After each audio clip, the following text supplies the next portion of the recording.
2300 Arena in South Philadelphia. Boxing RDR Promotions got a big night of action, and you can't be on the scene. You can see it on the screen live on bxngtv.com. Rich Quinones, we handling all the play-by-play action. You may see me in the ring after doing interviews. Steve USS Cunningham, the former cruiserweight champ, heavyweight contender, will be joining Rich on the broadcast. It's a great show tonight with a lot of interesting storylines, Rick. No, absolutely, Mark. And I look forward to having you, as always, doing the post-fight interviews. Great job, as always. And, of course, getting the analysis from USS.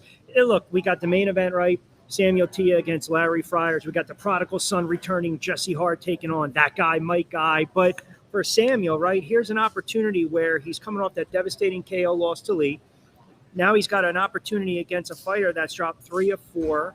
You know, that might be slipping a little bit, not a lot of ring time, so to speak. I think this is a potential for a get-right fight for Samuel. Very well could be. Friars is also in a little bit of a tailspin, but he's performed against some top-level competition. Yep. He won't be intimidated walking in. He's from Dublin, Ireland, or Quinones, Ireland. So, he's seen it all, seen everything in there. So, should make for a very good fight in the ring.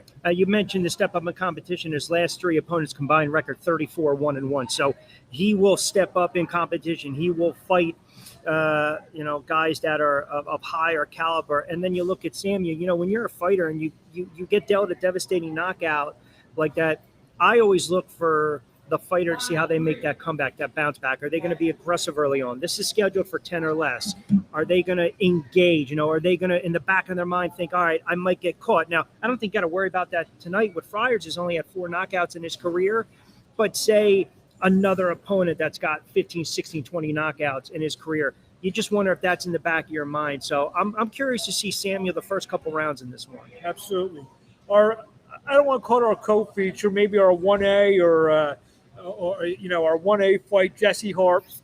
Like we talked about, me and him off camera. This close. 2 fights ago against Gilberto Ramirez, becoming super middleweight champion of the world. Yep. Bad night against Joe Smith. Hurt hand, had the surgery.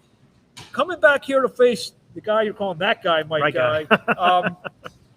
Jesse Hart, this is a very intriguing fight for him. I think not only he needs to win, he needs to look good to show, you know what? I'm coming back down to 168, and there's a lot of things going on there. We have Canelo fighting Caleb Plant. There's David Benavidez. There's a lot of other guys in that maybe he wants to move back up and get a third shot at Zerto Ramirez. A lot of stuff in potential stuff in Jesse Hart's future, but he can't look past tonight. And like I said, yes, not only does he have to win, I think he's got to win and look good tonight. I think he's got to go. It's cliche to say you don't want to go for that knockout early on, but I think he's got to put on a show. And look, he's got an opportunity to do it, right? He's 31-32. He's taking on an opponent who's 40. He's taking on an opponent that doesn't have a ton of power at all. He's taking on an opponent that's dropped 2 of 3, 4 of 7. He's going to have the fanfare, the family, his friends behind us. And again, I don't want to say crossroads, but we saw what happened the last time against Smith. Bloody, battered, bruised. You mentioned the hand issues. You also mentioned, I believe he suffered a cut, accidental headbutt in that one as well. But when you're so close to getting there and then it's kind of taken away, I think that fuels the fire a little bit. But I'm in agreement with you on this one. I think he's got to come out and just make quick work and then try to get him back in position with 168. Mike Guy, he's a guy, though, who fought John Ryder. Yep. John Ryder is a guy who gave Callum Smith. A lot of people think he beat Callum Smith, who before he fought Canelo, a lot of people thought Callum Smith was the best 168 pounder in the world. So Mike Guy is a guy. He's very durable. And he's a tough guy. You're not going to get him out of there. So you're going to have to probably get some rounds in. But that's exactly probably what Jesse wants, right? Absolutely. It's slated for 8, but would it shock me if he stopped this guy in the 5th or 6th? No, it wouldn't. But I think if Hart goes looking for the knockout, though, it's just tough, man, because when you get beat up like that, right, it's always how you come back the next fight. And someone might look on this on paper and say, you know what, Mark and Rich, this is basically a get-right fight or a tune-up fight. What have we learned from doing these fights? Absolutely. You can't underestimate your opponent. Now, if that ain't enough, we just mentioned 2 guys who in their last fight were fighting on major networks, Showtime for Samuel Teah and ESPN for Jesse Hart. Yeah. Now we have a slew of some interesting prospects, guys that we've seen here at the 2300 Arena and thereabouts. So bxngtv.com. We'll go over these fights real quick. We got Jabril Noble, 1-0-1 knockout. Noble, very impressive his pro debut last time out. Yeah, he was. I mean, he's got slick hands. I like him. You know, he's a poised fighter. Obviously, you mentioned Boria, who's 0-2. It's 4 rounds. I believe this is super featherweight. So this is, you know, these 4 rounders, if you blink a little bit, you're going to miss some action and some knockouts. But I like Noble in this one. I also like, believe it or not, you know, that kid, Isaiah Johnson. Yeah, he's another kid who had a pretty explosive knockout in his pro debut as well. Yeah, and he takes on Leonidas Folks. So I'm thinking of Gladiator with that. All right, 2-3 with a couple of knockout losses, 4 rounds again at 135. And then, you know, we're always going to get some of these lopsided records in here for some of these fighters. But we also, correct me if I'm wrong, have a young fighter making his pro debut. Pro debut, we got guy fight Brandon. We have 2 pro debuts. Yep, Brandon Callahan. Brandon Callahan, 1-0-1 knockout from what I understand, right around the corner here in South Philly. There you go. So okay. he's going to have a big thing. He's going to take on Davon Hall, Wilmington, Delaware, pro debut. You mentioned Isaiah Johnson against Leonidas Folks.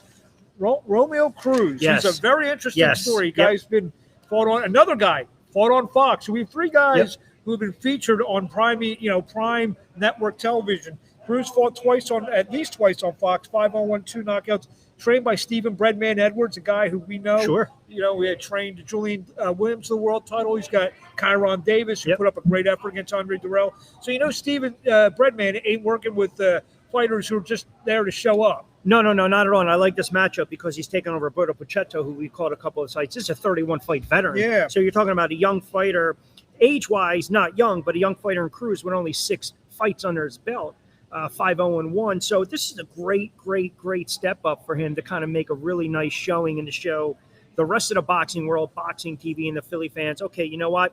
Get these guys in here. I'm ready to start going through these guys. And then we'll lead it off. Even though on paper this doesn't look good, but this is a fight that could steal the show. If anyone saw yesterday's weigh-in, Gerard Minor and Joshua Aarons, they almost fought each other then and there. I mean, they got up in each other's face, calling each other all kinds of names, which I won't repeat here. I mean, but listen, the names are so bad, we're not even governed by the FCC. They would probably still take us off the air. Well, I don't know if Minor used a derogatory term for every loss he's compiled over the last couple of months and years. 11 straight, but he's a guy who hangs in there. He does hang in there. And remember, this is a 4-round fight, so you steal a round or 2, you put a little pressure on your opponent. And I mean, this is how crazy this boxing game is. I went down to call Fight Florida back in November. Gerard Minor was on the card. And, you know, with the exception of a knockdown, which was a debatable knockdown, he thought was a low blow, he may have gone in there and upset the guy. And he's had several fights like that. So he very well kept 3-4 wins under his belt, taking on a guy who wanted to kick his ass straight away. Right, and taking on a fighter who, in essence, Williamsport, PA, fighting someone in his backyard as well. That's what makes, at times, these 4-rounders interesting, right? Because if you find a way to just steal a round or 2, then it gets a little chaotic when it comes to the scoring in the Why judging. is every time I see Williamsport, PA, I want to ask the kid if he played Little League Baseball? There's nothing wrong with that. You never know. Maybe one of them or a handful of them did. So any final thoughts on this card, just to put it all in the thing and start around? I think so. You know, I'm really interested to see what Samuel does bounce back, because I always look at that character of a fighter. You get knocked down, you get back up. But for me, I define Hart tonight as a crossroads. Like, he's got to basically take care of business. And look, we know boxing. The naysayers will say, you were expected to do that, but look what happened when you fought Smith. Don't take anything away from Jesse Hart. Would you go as far to say is the 2 Philly guys in the main fights, do they fight for their careers tonight? Yeah, I don't have their careers of relevance? Yeah, absolutely. Look what happened, right? Look what happened when, again, this step up, right, with Hart against Smith, and then look at Samuel against Lee with a devastating, just a devastating knockout. That's got to be in the back of your mind, right? So we always talk about Philly tough, being that Philly tough fighter. Let's see if they put on a show tonight, get out of there unscathed, and pick up some wins. BXNG TV, it's the best streaming buy out there. I know we're going to have a big audience tonight. I talked to Larry Friars. He said the Irish contingent will be tuning in. So well, we say hello to Ireland. So when you're on the air tonight, I will. He's a Yonkers. He resides in my backyard in Yonkers, New York. And when I called him the other day, he actually was coming in from Vegas, so he was training in Vegas. All right, so there you go. Hey, we have to give love to the Yonkers and New York people when we're in Philadelphia.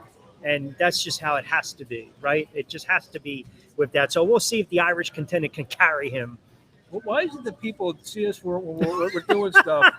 They would still want to come up and say hello to us. You're famous. I don't know. You're world renowned. They want to give you that love. I don't know what it is. The man with many hats. I don't know. Well, like I said before, Rich will be on the call with USS Steve Cunningham, the former cruiserweight champ, heavyweight contender. I'll be doing the post-fight interviews. Hope to see you either down here at the 2300 Arena. A few tickets still remain. Yeah. I see people are at the box office now. So if you're planning on getting here, my throat. We don't have that cough button here. I see people right from me at the box office, so few tickets still remain, so get down here quick. If you can't be here, bxngtv.com, 7 p.m. Eastern Time. You'll hear Rich all night with Cunningham, myself. Thank you very much, and hope to either have you see you in person, say hi, or even say hi to Rich while he's broadcasting. Have a good night.